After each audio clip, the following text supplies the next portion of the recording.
everyone, and welcome to our first lecture for Psych 150. In this unit, we're going to talk a little bit about the fundamentals of science and why psychology is a science. It is an often argued topic. Some people call it a soft science or a social science. But, even though it's not the same as biology, chemistry, physics, where we can kind of put things and isolate them in little dishes, we're trying to measure things that are much more subjective, such as consciousness, personalities, how biology affects our cognitive processes, hormones. All of these things we're trying to factor in for such varied things. People are so different. And so psychology kind of gets a bad rap because we're trying to systematically measure something that is so intricate. And so what we're going to look at in this unit is a little bit about the science behind psychology, which we're going to emphasize that more coming up with the research unit. So with our learning objectives for this slideshow, I want you to describe how scientific research has changed the world. That is like a big Nobel Prize winning piece type of objective. So I don't expect us to be able to do that in full, but get us a basic understanding. We're also going to describe the key characteristics of the scientific approach. This is something that you may have learned going through grammar school and grade school and working your way up. I'll save the rest of what I want to say for that for next. Discuss a few of the benefits and problems that have been caused by science. Several ways that psychological and science have improved the world because psychological science has had many large effects, as we'll see in our different units when we analyze different psychological studies. And describe a number of ethical guidelines that psychologists follow. Very important because psychologists used to be kind of free-wielding. It wasn't the best approach to analyzing people, which you may have heard some of the bad things about it, but we're going to highlight those issues and how we've changed them, because that's the best thing about science. It is democratic. We build on it. It's cumulative. We build on it, and it's democratic. So with scientific advantages and world progress, science is a necessary component of human progress. We are methodically trying to move and analyze things, move through time and improve our space. And so in order to do that, we need to systematically go through and measure things. So if I want to measure something like different parenting styles, I have to have definitions of parenting styles, categorizations, and measuring what they're affecting. There are so many different convoluted topics we discover, but science as a whole helps us progress in our understanding and revising our methods. As in my previous example, in understanding parenting choices, we can see how that affects children and how those ramifications play out in those children's lives. Scientific discoveries have dramatically changed our world and continue to do so. Think of vaccines, all of these wonderful things that help us, expand our lifespan. Those are all thanks to science. So how does this relate to psychology? Well, we're going to get there. Science. Let's get back to the foundations of science. We're going to relate this to psychology right now. So science is the use of systematic observation in order to acquire knowledge. So we have some essential elements of science that we are looking at. This is not just like, I want to test the effects of Diet Coke and Mentos, so I'm going to throw my Mentos in Diet Coke and watch it and observe my results. That may be a part of what sparks the science, but science is very methodical. How much Coke are you using? How many Mentos are you using? What is the place you are doing this? How is your method? How are you placing those Mentos in the Diet Coke? These are all intricate questions we ask, and that's the part of science. So we have systematic observation is the core of science. You observe something, right? And maybe that spurs you to conduct a study where you want to control different elements because you want to see if there's a cause and effect relationship between those elements. Observation leads to hypotheses we can test. If I've seen different viral videos of people putting Mentos in a Diet Coke, that's going to spark a hypothesis. Like maybe inserting more Mentos will lead to a higher blast of Diet Coke out of the top. Obviously, the hypothesis would be more refined, but I want to test it. Let's see the height of the Diet Coke blast if I put in one Mento as opposed to 2 or 3 or 4 or 5, right? So I'm forming my hypotheses based on these different observations, right? And so a hypothesis is a very specific, testable prediction. This is based on different like research and other studies that have been conducted. It's not just this idea of an educated guess, right? That's what we grew up being told. But maybe it's changed with the younger folks, but that's the definition I was given. It's not just an educated guess. It's a very specific testable prediction. Whereas a theory, we sometimes use those words interchangeably. A theory is an overarching understanding. It's something that has been supported through varying hypotheses. It's more general. So if you need to know the difference between a hypothesis and a theory, a hypothesis is very specific testable prediction. And a theory is a general kind of understanding based on the hypotheses gathered. And we're going to talk about this throughout the course. I'm just giving you an overview for now. Science is also democratic. What do we mean about that? It's left-leaning. No. We mean that science builds upon itself. Scratch that. Science does build upon itself, but that's the component of being cumulative. Science as democratic says that we argue about it, we dialogue, we question, right? We will never know everything there is to know about science. So we need to question, combat, and figure out different answers. If someone's saying, hey, I think, if 5 Mentos will produce the highest Diet Coke blast out of a 20-ounce Coke bottle, someone's going to say, well, what was the method you used? Because I think we could get it higher using this amount, right? It's always contested. It's actually really fun to read scholarly journals that are debating with each other, because it's like, ooh, the shade, the girls are fighting, right? Because they're going to consistently question one another's methodology, being like, why would you do this method when you could do this? And that's the fun part about science is, we're never going to know it all, but we're going to consistently try to expand the knowledge. Now, psychology as a science is very interesting. So we're using those same scientific principles, but applying them to psychology. People are very skeptical of psychology as a science, because how can you measure someone's personality? That's going to vary from person to person. It's much harder to try to figure out someone's personality traits as opposed to measuring the amount of Coke that's in this bottle, or excuse me, I'm sorry. Or something like how much of a certain substance you put into a petri dish. Like, oh, I need 5 milliliters of this, right? Psychology is more messy, I'm going to say, because we're trying to form categories for things that are so varied. How do we take so many different people and make broad generalizations about their parenting styles, about who they are, about how they think, about how they learn, about how they align with politically, about how they train their animals, how they punish their children? These are all things we're looking for.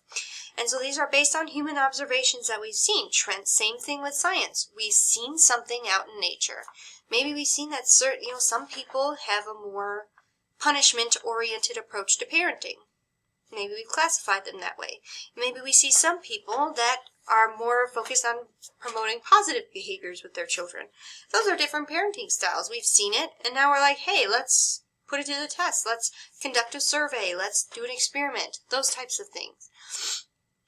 This kind of started with Sir Francis Galton, this idea of psychology as a science, because we have this debate about nature versus nurture in psychology. Nature is how you're born, your genetics, your biology, and how that affects who you are as a person. Nurture is your environment. Think of like a nurturing mother or father or parental unit, right? How they nurture us, how they help us grow, how they reinforce behaviors.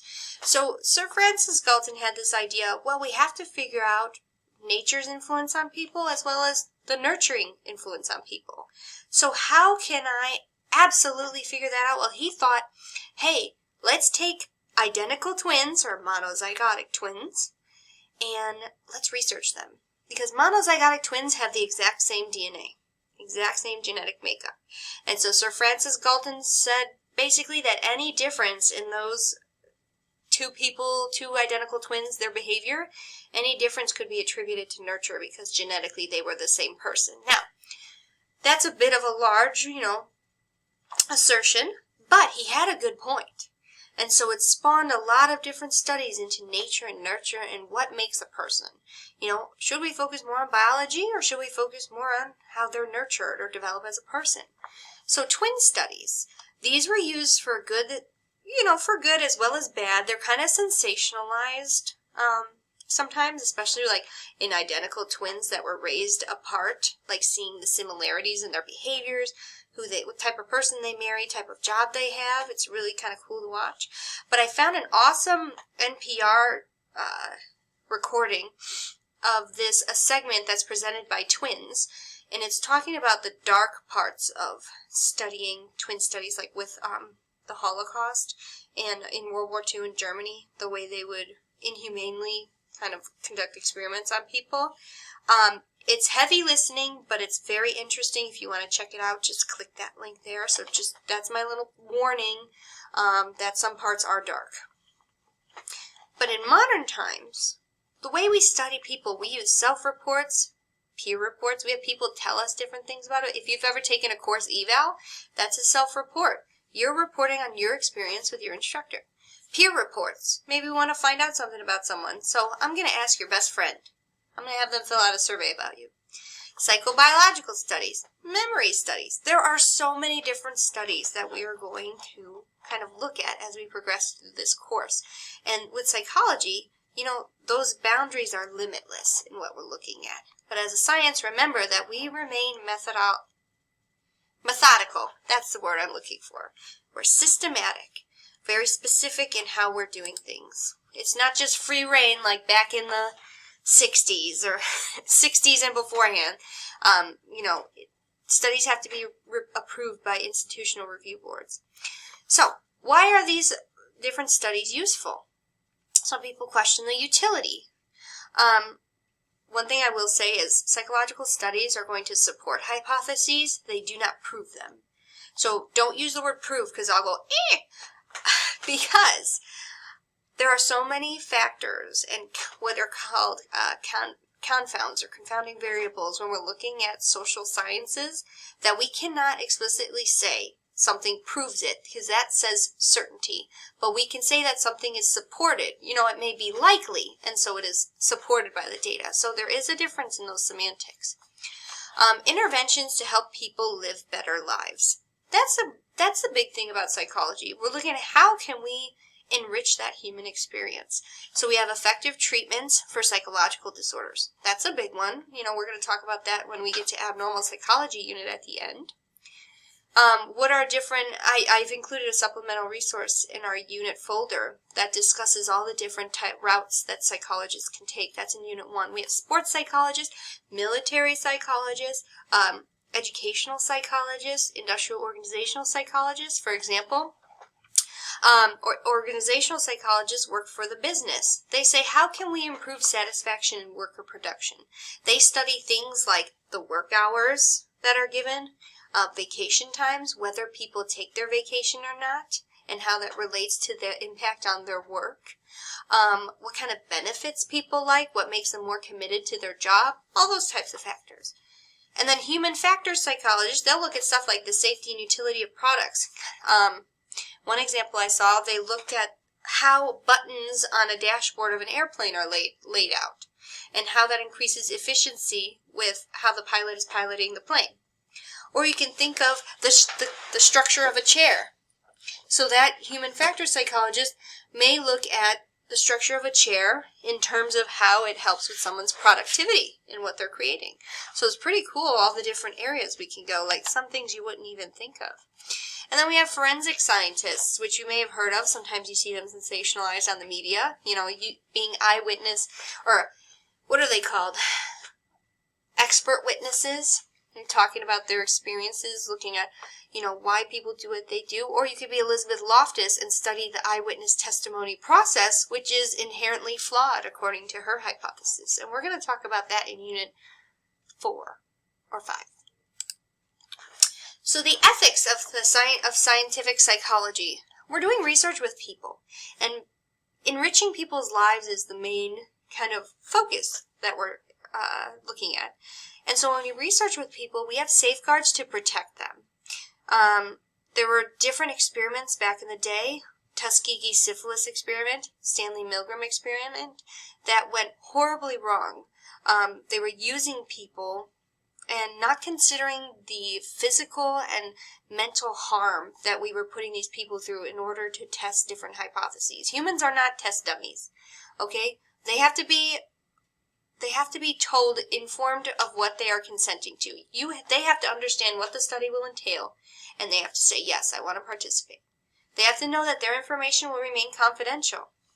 If you're doing a study on people's sex lives, especially maybe pre-1950, you want to ensure there's confidentiality because, they want to know that their information is not going to get out there somewhere. So when you have confidentiality, you know that anything that someone's going to say in the study is going to stay in the study. If I want honest answers about people's sex lives, and that's something I want to measure in a survey, I have to ensure that they know that that information will not get out so they can be honest with me and my data can be good. For example, privacy, same concepts. The benefits of the study have to outweigh the cost. So if you do lie to someone, you have to debrief them immediately after, and it can't be too dramatic. We can't be like Stanley Milgram, who convinced people that they shocked another person to death. Yes, we're going to talk about that study.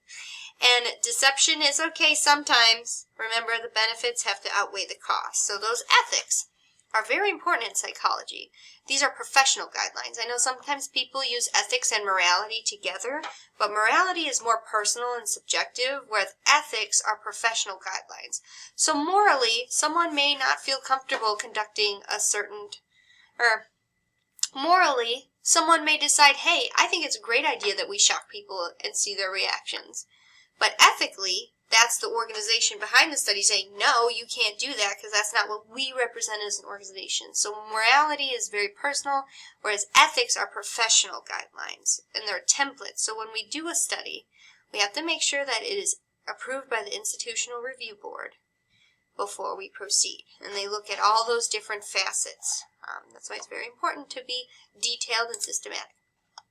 So why learn about scientific psychology? Well, we have to understand ourselves, understand other people in groups, see how those other people in groups interact, how we're better able to influence others or communicate, socializing with children, for example, motivating employees, helping people with psychoses, learning how to help others and improve the world, learning how to do effective psychotherapy. I have a lot of students that come to me saying they want to be a therapist, for example.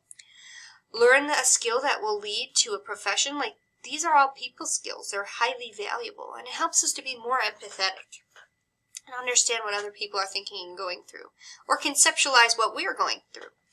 And learn how to evaluate research claims you hear about. This is so important because there is so much trash, research out there, and it's been sensationalized in the media. It's good to investigate it further, and we're going to do an activity with that. And lastly, it's interesting, challenging, and fun. Who doesn't want to learn more about themselves or other people and how other people interact? You see someone doing something that you think's a silly mess, and you're like, why are they doing that? Why do they like that? What is going through their mind? I don't understand. That's what psychology is for. We see that, we say, hey, what's going on? Let's figure it out. And we're going to do that in a scientific, methodical way. I think that's it for today. So, let me know if you have any questions, and I hope y'all have a great week.